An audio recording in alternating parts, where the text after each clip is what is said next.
Dear students, जैसा कि आप जानते हैं आप लोगों की परीक्षाएं स्टार्ट होने वाली हैं। तो इस क्रम में कम्युनिकेशन स्किल सेकंड, जो कि आपका फोर्थ सेमेस्टर का एक कॉमन सब्जेक्ट है लगभग सभी ब्रांचेस में, तो उसका मैंने एक वीडियो अपलोड किया था जिसमें मैंने 20 प्रश्नों का एक सेट आपको डिस्कस किया था MCQ बेस्ड, यानी कि बहुविकल्पीय प्रश्नों पर आधारित, जैसा कि आपकी परीक्षा होनी है। तो उसी के क्रम में जो कि आपका टॉपिक है letter writing skills, letter writing skills से संबंधित और भी जो प्रश्न आपसे पूछे जा सकते हैं वो मैं आपसे डिस्कस करने जा रहा हूं। तो इस वीडियो में हम 21 से 40 तक प्रश्नों को डिस्कस करेंगे। उसके बाद नेक्स्ट वीडियो में फिर से हम 41 से 60 तक प्रश्नों को डिस्कस करेंगे। इस प्रकार से कुल 60 प्रश्न हमारे लेटर राइटिंग स्किल से हो जाएंगे, तो जिससे आपको काफ़ी हेल्प मिल जाएगी।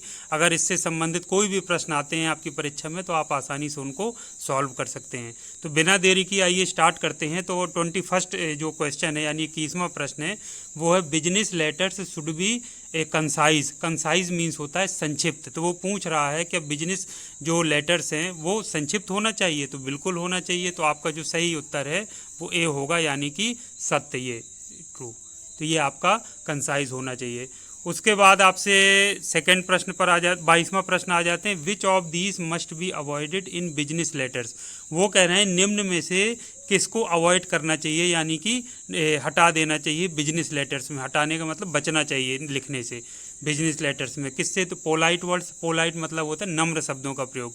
तो नम्र शब्दों का प्रयोग तो देखिए करना चाहिए, कहीं भी बिजनेस हो या इनफॉर्मल लेटर्स हो, किसी भी तरह के हो। दूसरा फॉर्मल वर्ड्स, तो इससे भी बचने की आवश्यकता नहीं है, ना अवॉइड करने की। सी है एब्रीविएशंस। एब्रीविएशंस मतलब होता है संक्षिप्त रूप। जैसे मेरा नाम चंद्रभान है तो संक्षिप्त में मैं क्या लिखूंगा? CB। तो इस तरीके के जो भी अगर संक्षिप्त रूप होते हैं तो एब्रीविएशंस हमको नहीं लिखने चाहिए कभी भी बिजनेस लेटर्स में, उनको अवॉइड करना चाहिए। और चौथा D है आपका क्लियर डिटेल्स। तो क्लियर डिटेल्स तो होना चाहिए। तो इसमें किसको अवॉइड करना है? एब्रीविएशंस यानी कि संक्षिप्त रूपों को। तो जो आपका सही आंसर है वो आपका होगा C, यानी कि एब्रीविएशंस यानी संक्षिप्त रूपों को हमको बिजनेस लेटर्स में अवॉइड करना चाहिए। अब आपका 23वां प्रश्न है the mode of payment must be stated in a business letters. तो ऑब्वियस सी बात है, यस ट्रू होगा ये, क्योंकि द मोड ऑफ पेमेंट यानी पेमेंट किस मोड से किया जाएगा, ऑनलाइन की ऑफलाइन, इसको निश्चित तौर पर बिजनेस लेटर्स में सम्मिलित करना चाहिए। तो ये आपका क्या है? ट्रू है। तो इसको हम ट्रू पे क्लिक कर देते हैं, ये आपका रहेगा ट्रू, ये ट्रू। अगला है 24 which of these must not be mentioned in a business letter.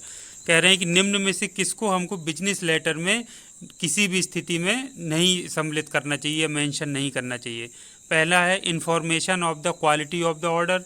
तो ये तो भाई बिजनेस लेटर है तो क्वालिटी के बारे में या गुणवत्ता के बारे में तो बताना चाहिए, तो ये नहीं होगा। नेम ऑफ द फर्म, ये नेम ऑफ द फर्म तो रहता ही है। The mode of payment, mode of payment मतलब ऑनलाइन या ऑफलाइन पेमेंट होना है, ये आपका होना चाहिए।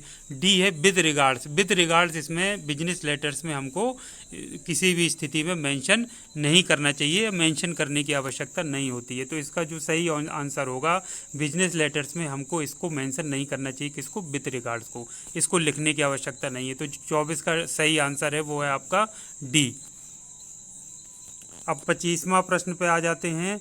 Where should the name of the firm be mentioned. कह रहे हैं कि फर्म यानी कि जो कंपनी है उसको कहाँ पर मेंशन किया जाना चाहिए, उसके नाम को, फर्म के नाम को या कंपनी के नाम को कहाँ पर मेंशन या इंगित किया जाना चाहिए।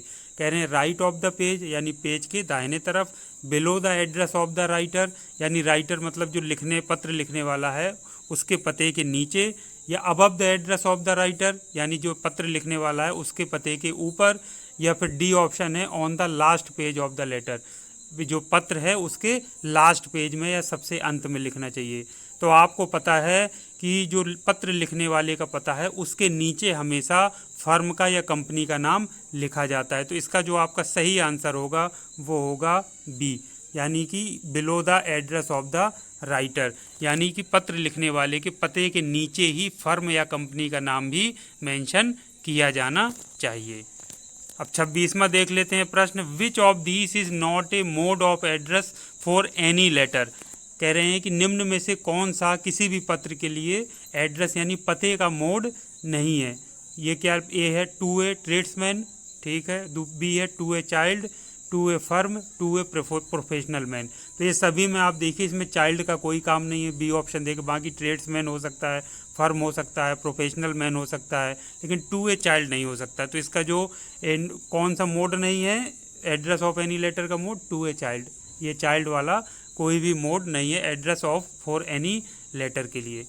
तो ये बी ऑप्शन हमारा सही हो जाएगा। उसके बाद 27वां देख लेते हैं, which of these is not used to conclude a business letter. Conclude मतलब समाप्त करना। तो बिजनेस लेटर के को समाप्त करने पर मतलब अंत समाप्ति पर क्या शब्द हमको यूज नहीं करना चाहिए। इन चार ऑप्शन में से क्या यूज नहीं करना चाहिए वो ये पूछ रहा है। Yours faithfully, yours truly, yours sincerely या डी विथ काइंड रिगार्ड्स। तो इसमें हमको बिजनेस लेटर्स में योर्स सिंसियरली मेंशन नहीं करना चाहिए। बाकी हमको क्या है लिख सकते हैं, योर्स फेथफुली लिख सकते हैं, योर्स ट्रूली लिख सकते हैं, विथ काइंड रिगार्ड्स लिख सकते हैं। तो ये कंक्लूड यानी बिजनेस लेटर को कंक्लूड करने या समाप्त करने के लिए योर्स सिंसियरली हमको नहीं यूज़ करना चाहिए। तो इसका सही ऑप्शन जो आपका हो जाएगा वो हो जाएगा योर्स सिंसियरली, ये सी ऑप्शन जो आपका है। 28वां प्रश्न है, which of the should not be present in a business letter. वो कह रहे हैं बिजनेस लेटर में किसको, निम्न में से किसको प्रेजेंट नहीं करना चाहिए या रखना चाहिए। पहला ए है द नेम ऑफ फर्म और बिजनेसमैन। तो ये तो रहता है, ये तो बताना जरूरी है, फर्म का नेम या बिजनेसमैन का नाम। दूसरा द डेट, डेट भी पड़ी रहती है। बिजनेस जार्गन, बिजनेस जार्गन का मतलब होता है अनावश्यक शब्द यानी बेमतलब के शब्द। जार्गन का मतलब बिना मतलब के शब्द, यानी बिजनेस जार्गन मतलब बिजनेस से संबंधित अनौपचारिक या अनावश्यक शब्द। तो इसका ये मतलब है। और डी है कल्टियस लीव टेकिंग। कल्टियस लीव टेकिंग तो नीचे लिखा ही जाता है, जैसे विथ रिगार्ड्स हो गया और योर सिंसियरली, इस तरीके के शब्द। तो हमको क्या नहीं यूज करना चाहिए, ऑब्वियस सी बात है बिजनेस जार्गन यूज नहीं करना चाहिए, यानी अनावश्यक शब्दों का प्रयोग हमको नहीं करना चाहिए, ना ही उसमें प्रेजेंट करने चाहिए। तो जो हमारा सही ऑप्शन इसमें होगा वो आपका होगा बिजनेस जार्गन। जार्गन मतलब अनावश्यक शब्द, बेमतलब के शब्द, फालतू या फिजूल शब्द, इस तरह के आप मतलब होता है इसका।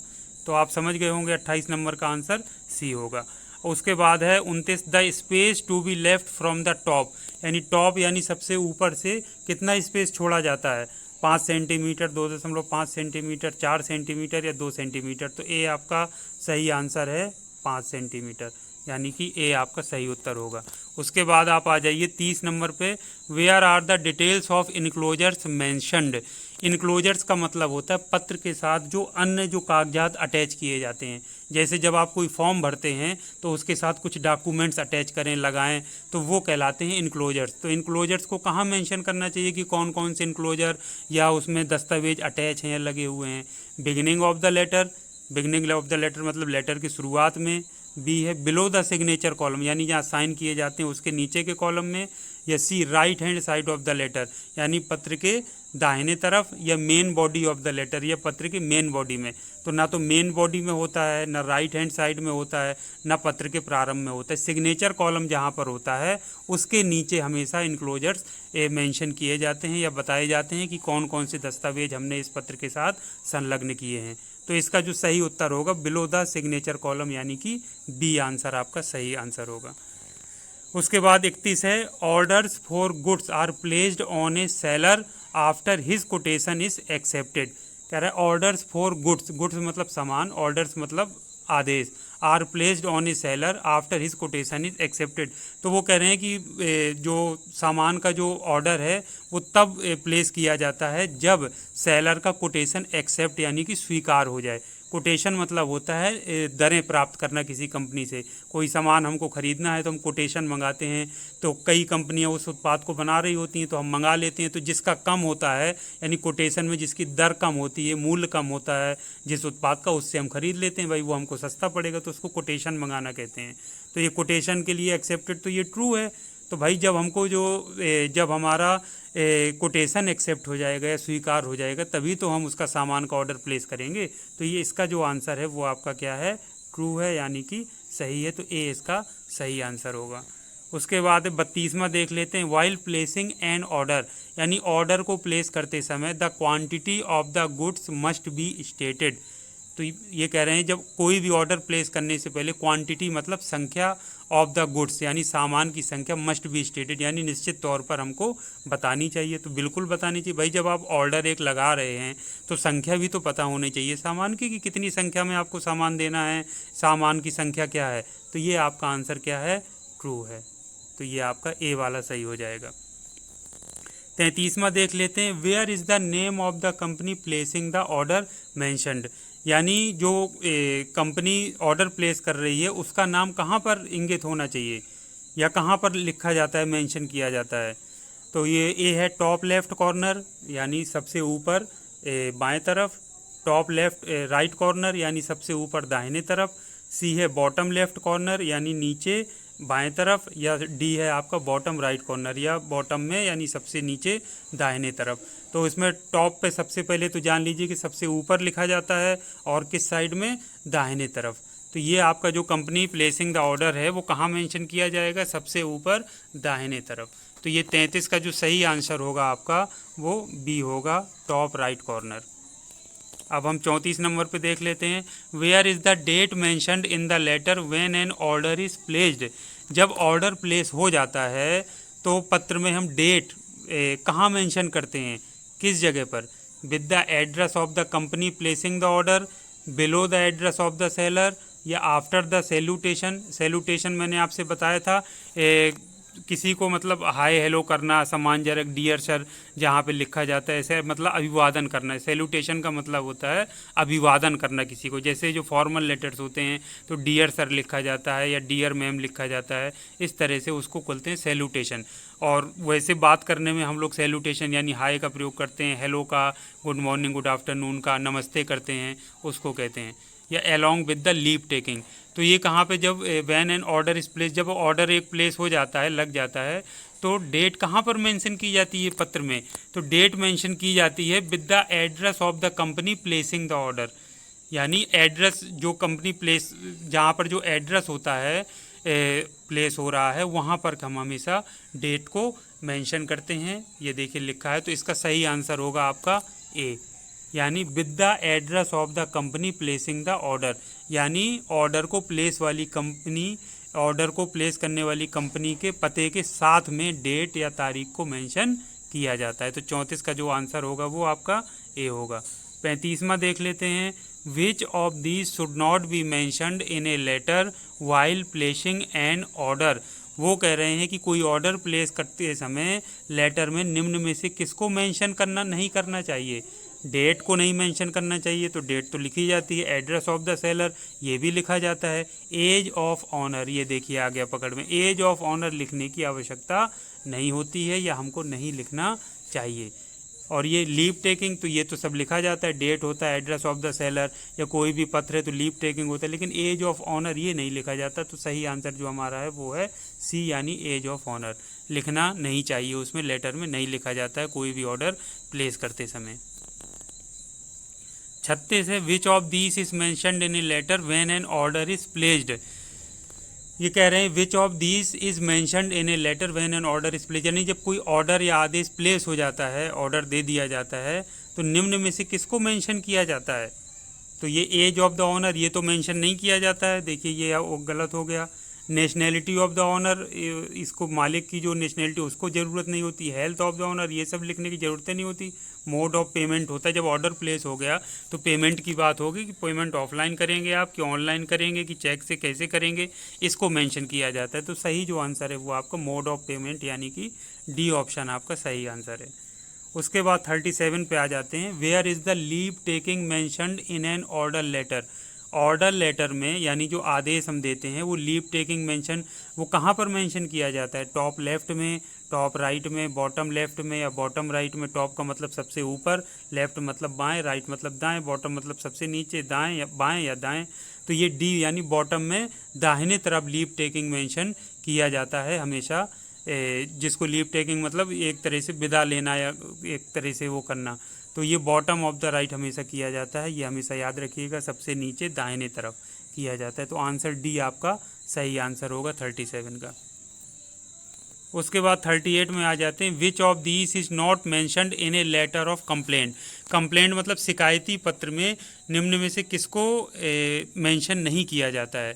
तो कोई कंप्लेंट हम कर रहे हैं सामान से संबंधित, तो किसको मेंशन नहीं करेंगे? Problems in the supply of goods, problem जो सप्लाई आपको गुड्स की मिली है सामानों की, तो प्रॉब्लम्स तो बतानी पड़ेंगी ना, तो ये तो नहीं है answer. B shortcomings in the supply of, shortcomings का मतलब होते कमियाँ in the supply of goods, यानी जो गुड्स मिला है सामान उसमें कमियों को बताना, तो ये भी आंसर नहीं होगा। फिर see a features in the supply of goods, features in the supply of goods, इसको मेंशन कंप्लेंट में नहीं किया जाता है, क्योंकि फीचर्स तो हमको पहले ही पता रहते हैं ना, तो फीचर्स को करने की ज़रूरत नहीं होती। बाकी fault in the supply of goods, तो ये तीनों जो है तो ये तो मेंशन करने चाहिए, प्रॉब्लम्स करना चाहिए और शॉर्ट कमिंग्स यानी कमियां करना चाहिए, फॉल्ट करना चाहिए। तो कौन सा नहीं करना चाहिए? जो मेंशन करें not mentioned in a letter of complaint, यानी जो कंप्लेंट के लेटर में शिकायती पत्र में मेंशन नहीं करना चाहिए, तो वो ये नहीं करना चाहिए features in the supply of goods, यानी गुड्स की सप्लाई के सप्लाई ऑफ गुड्स के फीचर्स के बारे में। बाकी सब ये कमियों के बारे में, शिकायत का मतलब ही होता है प्रॉब्लम्स यानी समस्या, शॉर्ट कमिंग्स मतलब कमियां, फॉल्ट मतलब कोई भी समस्या या दिक्कत जो कमी आ रही है। तो ये सारे सब देखिए ए बी और डी सब सेम है, सिर्फ सी अलग है, यानी features in the supply of goods, यानी जो गुड्स की सप्लाई है उसकी फीचर्स के बारे में मेंशन नहीं किया जाता है कंप्लेंट लेटर में। 39वां है, where is the address of the company complaining mentioned, यानी जो कंपनी हम कंप्लेन जहाँ पर कर रहे हैं उसका एड्रेस कहाँ पर मेंशन किया जाता है? Top left corner, top right corner, bottom left corner, bottom right corner, तो हमेशा टॉप में राइट कॉर्नर पर, यानी टॉप में यानी सबसे ऊपर, राइट कॉर्नर मतलब दाहिने तरफ। ये हम शायद पहले भी डिस्कस कर चुके हैं, तो इसका जो सही आंसर होगा वो आपका बी होगा, यानी टॉप में राइट साइड में हमेशा जिसको कंप्लेन कर रहे हैं वहाँ पर एड्रेस उसका प्लेस किया जाता है। तो ये बी आंसर इसका सही आंसर है। अब 40वां प्रश्न की हम बात कर लेते हैं। 40वां आपका प्रश्न है, where is the leave taking mentioned in a letter of complaint. Letter of complaint मतलब शिकायती पत्र में लीव टेकिंग कहाँ पर? तो ऑब्वियस सी बात है बॉटम में देखिए होता है। अब बॉटम में लेफ्ट में किया जाता है कि राइट में? तो बॉटम में हमें या टॉप में किया जाता है, टॉप के लेफ्ट में या टॉप राइट में। तो leave taking mentioned in a letter of complaint, complaint में हमेशा टॉप में एड्रेस को मेंशन किया जाता है, ये ध्यान रखिएगा, टॉप में आपका दाहिने तरफ। ये हम पहले भी क्वेश्चन डिस्कस कर चुके हैं, आप इसको देख लीजिएगा। हमेशा एड्रेस जो लिखा जाता है कंपनी का या कंप्लेंट जिसको हम कर रहे हैं, जिसको लिख रहे हैं, तो leave taking mentioned in a letter of complaint कहाँ पर? टॉप में राइट साइड में, यानी वो सबसे ऊपर दाहिने तरफ, यानी इसका जो बी आंसर है वो सही आंसर होगा, टॉप राइट। तो इस तरह से हमारे 21 से 40 तक प्रश्नों का एक 20 प्रश्नों का सेट और तैयार हो गया। इसको भी आप लोग अच्छे से पढ़ लीजिए, रेडी हो जाइए परीक्षा के लिए। नेक्स्ट वीडियो जो मैं इसके तुरंत बाद बनाने जा रहा हूँ उसमें मैं आपका 41 से 60 तक प्रश्नों को डिस्कस करूँगा। तो इस तरह से जो आपकी राइटिंग स्किल्स से या लेटर राइटिंग स्किल्स से संबंधित जो आपके प्रश्नों का सेट है, पूरा 60 प्रश्न में पूरे आपके सामने डिस्कस हो जाएंगे। तो आपने जो पढ़ाई की है उसका रिवीजन हो जाएगा। यदि आपसे कुछ छूट रहा है तो वो आप नई चीज़ सीख जाएंगे और आप परीक्षा में जो भी प्रश्न इससे पूछे जाएंगे आप आसानी से उसको कर सकते हैं। तो आज के लिए इतना काफ़ी है, फिर नेक्स्ट वीडियो में मिलते हैं। थैंक यू वेरी मच, आपका दिन शुभ हो।